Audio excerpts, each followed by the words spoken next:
Hello, I am Sam from Cultaholic.com, and this is Graded for NXT and 205 Live, where I took a look at each show, segment by segment, and award each little bit a grade from A+ to F. This is the post-TakeOver and post-Royal Rumble shows for 205 Live and NXT, so what are we going to expect? I think 205 Live is going to have probably a little bit more meat to it, as NXT is always sort of a recap show, but let's crack on. Actually, before we crack on, I want to give a quick shout out to Trevor Starkey, who attended NXT, SmackDown and Raw this past weekend, and he wore colour-coordinated glasses for each show, so red for Raw, blue for SmackDown, yellow for NXT. It's catching on. But enough about that, let's hit the intro.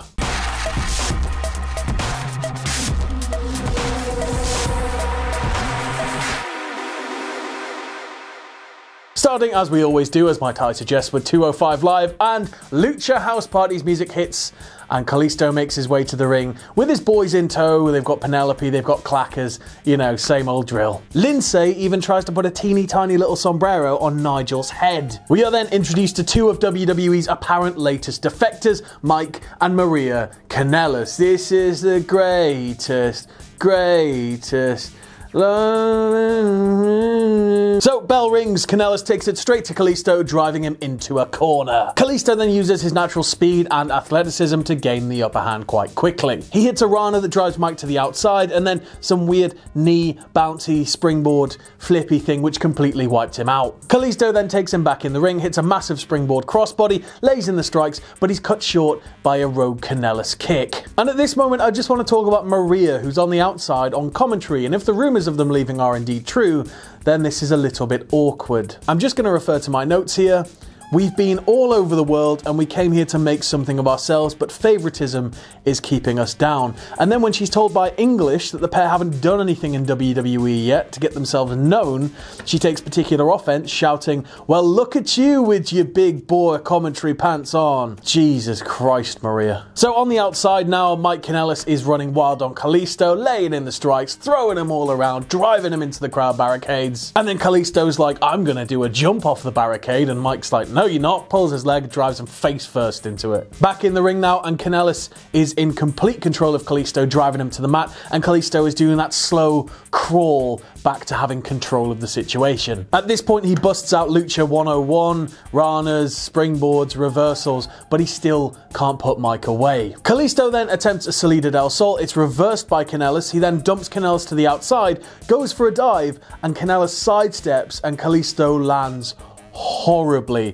It's not like landing on his head or shoulder, like really top of the back. The small of his back lands in the corner, upside down, in the corner between the barricade and the floor, and it just looked horrible. It looked really, really nasty. Back in the ring though, and Kalisto must be okay because he hits a sneaky inside cradle and a massive, massive DDT. Kalisto drives Kanellis to the corner. Kanellis starts to try and climb the corner, and he's eating kick after kick with each turnbuckle he climbs. Kalisto attempts to go for something, Kanellis blocks him and hits this weird sit-out, choke slammy thing from the second rope. Kanellis then takes Kalisto to vertical suplex city, if that's a thing, if it can be a thing, and then he hits a backpack stunner off the second rope, but still can't put the sneaky little masked man away. Mike then picks Kalisto up for his finish. Kalisto somehow rolls backwards and through and gets the 3. Mike looks heartbroken, Maria looks fuming, and Kalisto has won the match. I'm going to give this one a B+. It was a nice little match. Maria on commentary was a definite highlight. Mike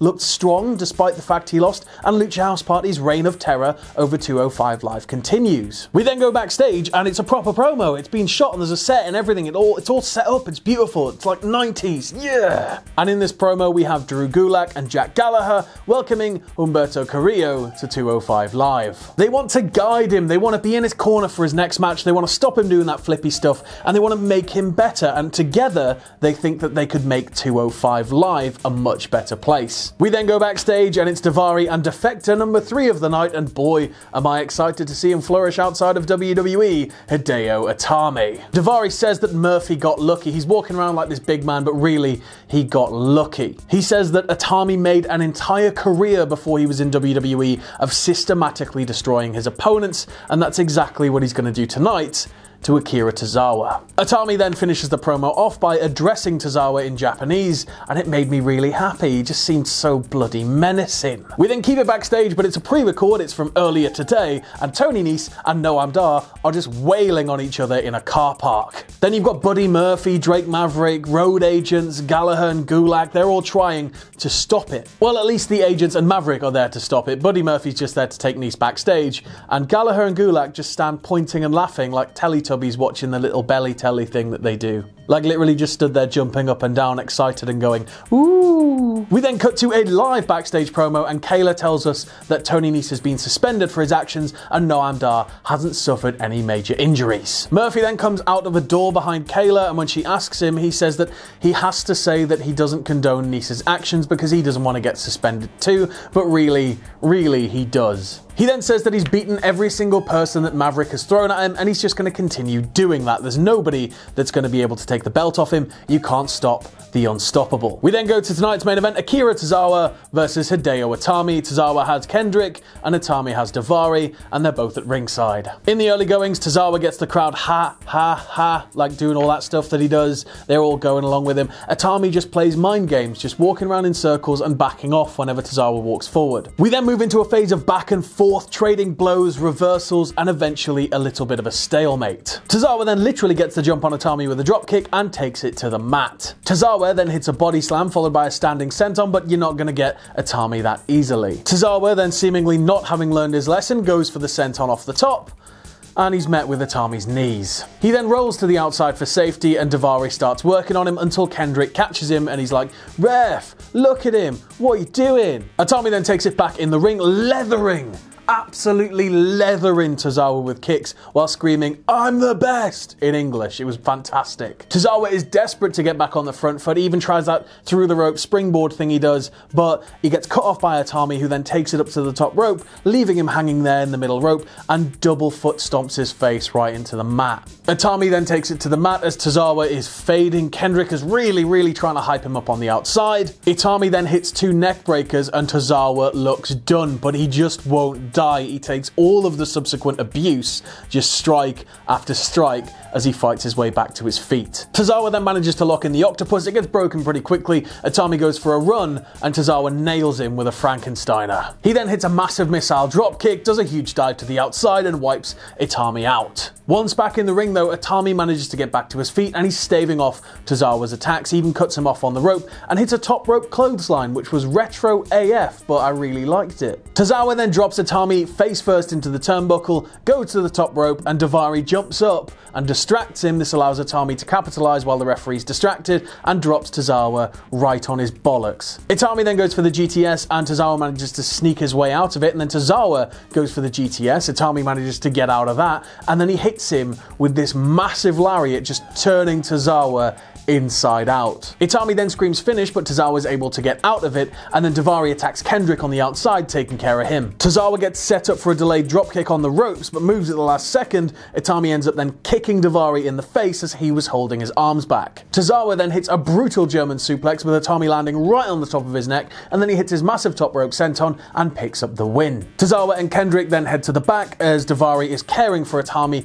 lifting him up slowly to his feet, and then just nails him in the face with a lariat. I'm going to give this one an A-. I really liked this match. I thought it was great. It did everything it needed to do, and if this is the end of Itami on TV, I don't know what the contract situation is, whether he's going to appear again. He probably is going to appear again because, you know, they're probably going to have him get his own back against Davari. Well, if it was, let's just say it was his last appearance on TV, he's put over a fellow Japanese talent, and he's got Davari over as a mega heel in the process, which is great. And in terms of an overall grade for this week's 205 Live, I'm going to give it an A. I just think this was sort of a new dawn for 205 Live. The cleaner backstage promos look amazing, gives it a real show feel. It's like they care about it. It's not just all phone camera promos and all this stuff. They're good, but like, this just feels like they actually give a crap about it. It's amazing what a little bit of set dressing can do. And I also feel like there's just so much going on 205 Live. There's so many storylines, so many layers to each week's episode. Every single person pretty much has a storyline going on. It's borderline perfect. But that being said, as always, we move on to NXT. So as I said in the intro, it's time for another post-takeover NXT, and let's hope this one's a good one, because they've got a bit of a reputation, don't they? little bit of a reputation. They've even started calling it NXT Aftermath, just so you know it's not a real NXT show. But we kick things off with Kairi Sane and Io Shirai versus Jessamyn Duke and Marina Shafir. Shafir is still wearing that face mask. Apparently it's an early December nose break, and obviously she needs to protect that if she's going to be working in the ring. She gets off to a bit of a warm start before Io Shirai runs circles around her. She then tags in Jessamyn Duke and Io tags in Kairi Sane. The pair then size up with Duke literally reaching her hand up to show how high she can get, sort of how domineering she is compared size-wise to Kairi Sane. The pair then roll around the mat with the advantage switching rapidly. Shirai then gets the tag and they double team Duke, and they sort of confuse her because they're moving so fast and they're all around her, and Duke gets laid out. Shirai then drives Duke to the outside, goes for a dive, but Shafir cuts her off. Duke then sweeps Shirai's foot, driving her face first into the apron, and then she just sort of presses her foot against her face in this really big slow kick. It looked nasty. Shafir then manages to keep Shirai under control before tagging in Duke to continue the mat game. Shirai is clawing to get back to her corner to tag in Kairi, but Duke cuts her off with a butterfly suplex. Shafir then gets the tag in and controls Shirai with a 3/4 face lock. Shirai is, however, able to walk herself up the turnbuckles and hit a Shiranui, and she finally gets the hot tag to Sane. Sane then hits a dragon screw leg whip and a blockbuster before nailing Shafir with a spear. Sane connects with the sliding D. Io Shirai then helps with a pop-up elbow drop and does a massive crossbody, just huge, absolutely huge, from the ring to the outside to take care of Duke. Sane then hits the insane elbow, picks up the 3, and I'm going to give this one a B-. While predictable, it was really entertaining, but I can't help but feel it's exposed Shafir and Duke to just be green, so green. And yes, they're going to be green, they haven't really done a lot, but they're supposed to be a domineering threat. But I guess at the same time, how else are they going to learn? If it's better to make them learn on the job with such established, well-talented people. There's a fair bit of recap stuff from NXT TakeOver this week, and it's mainly just, I won the match because I'm really good, but I'll recap it now for you. Johnny Gargano said that he promised everybody he'd win, and he did, and Johnny TakeOver is the North American champion, and that winning feels great. Bianca Belair then says that being undefeated is a mindset. No, it's not. Your record is stained permanently. Goodbye. She then also said that Mr. Sam can kiss her ass. I got all confused, and I was about halfway through writing her a letter and posting it to the Performance Center telling her that I would do no such thing before I realised she was talking about Sam Roberts. Matt Riddle then says that he made a point of destroying Cassius Ohno and making him tap, and he will do the same to anybody else that crosses his path. And then we get a recap of what happened after the show with the halftime heat setup for Super Bowl Sunday. But now it's time for our main event, and what could it be? Jesus Christ, it's the Forgotten Sons versus the Street Profits. With 10 minutes left on the clock. I really hope this is a good match. There is a lot going on in this one. Dawkins starts this one off by exploding onto Cutler, nailing him with a spear, and then Blake gets the blind tag and starts taking it to Dawkins. Both Profits then send Blake sailing to the outside and continue the beatdown in the ring. Cutler then takes it to Ford and hits a high angle suplex. He tags in Blake and they hit the double backbreaker, but it's still not enough to put him away. Blake locks in the crossface as Ford is desperately trying to reach, for my money, one of the best hot tags in the business at the minute, Dawkins. Ford selling through this is just fantastic. He's so good at just really making you believe he's in pain. Blake then tags in Cutler, picks up Ford into a running powerbomb position, and then throws him, after a little bit of a run, straight into the turnbuckle, where Cutler's waiting with both his pointy knees ready to smash him in the back. Cutler hits a springboard into a backbreaker, and he almost picks up the pin before Dawkins rushes the ring and breaks it up. The Suns then get very good at keeping Ford in the corner and isolating him, but somehow Ford manages to muster up the strength to dump both of them